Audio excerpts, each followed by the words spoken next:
show you how to take care of some of these air bubbles with a spray bottle. They're the bumps that you get when you put the mud on top of paint. And I've told people, well, how do you get rid of these? How do you get rid of these? You know, I wiped them out somewhat when I was putting the next coat on. I was able to work them out somewhat, let it set up. But this is a way to really get rid of them. And so when I skim this today, I can easily sand this tomorrow. I won't have any air bubbles. But that's not why, that's another reason I'm here is because I worked on this job about a year ago. And I just wanted to show you something up here on these stairs. So let me flip the camera around. Up here, right in there. Okay.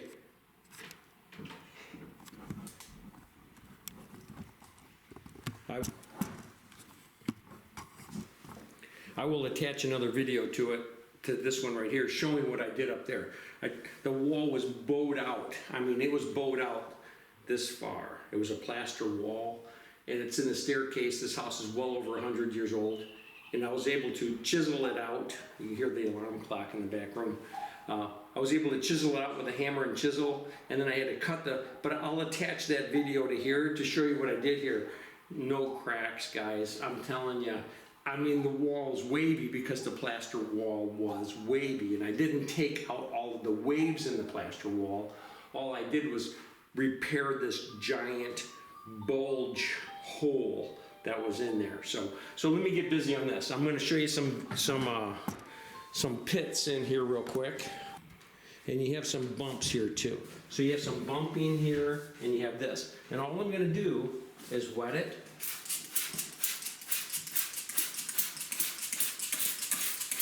Not much, just a little bit. I'm going to let it set for a little bit, right? Just let it set a little bit. And then I'm not going to scrape this, guys.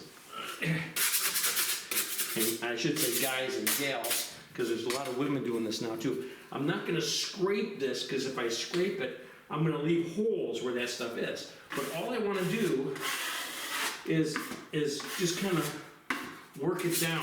Now I do know I do have some holes here, but and those aren't going to come out right away.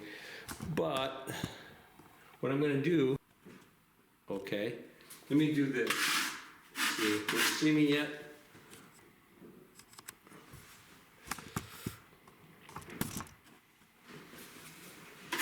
Because I have a bunch of them in here too.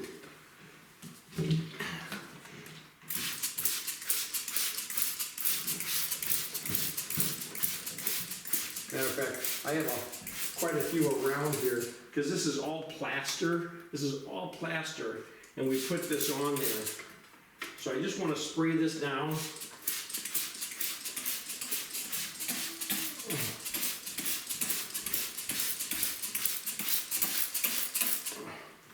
And I'm going to back the camera up so you can get a better shot at this. I think you can see this better now. And then I'm just going to, again, like I said, wipe it down. I don't want to scrape it because I want to leave more holes.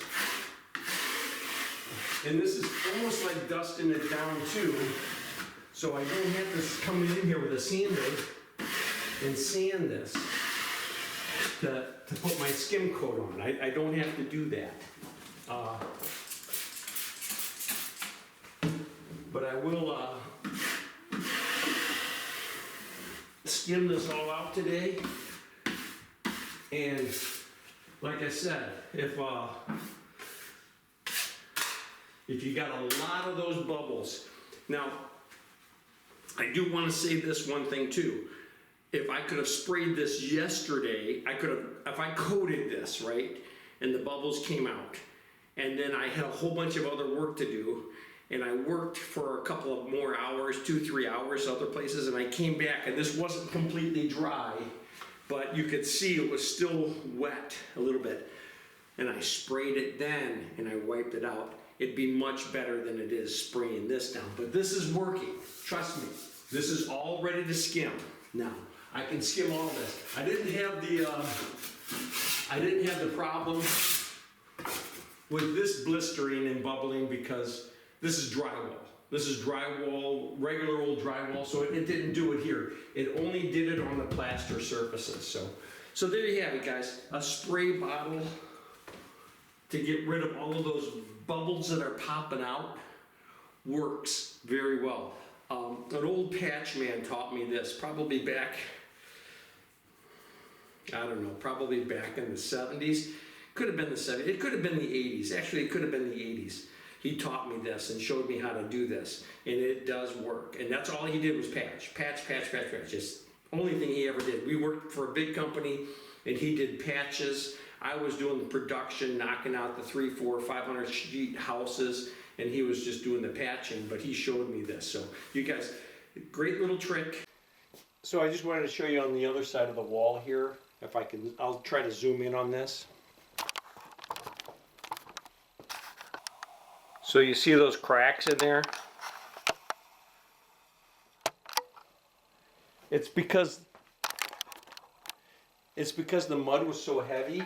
This mud was so heavy, and it dried quickly and it cracked. Well, this spray bottle works for that too. If I wet this down, right, I can take this mud and I can work it into those cracks too.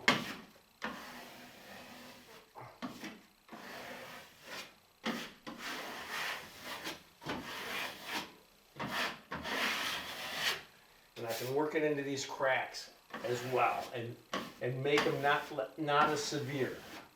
You know, I wish it wasn't quite so dry. It was a little bit wetter. It's a little bit good. But you know what? I can wet this down.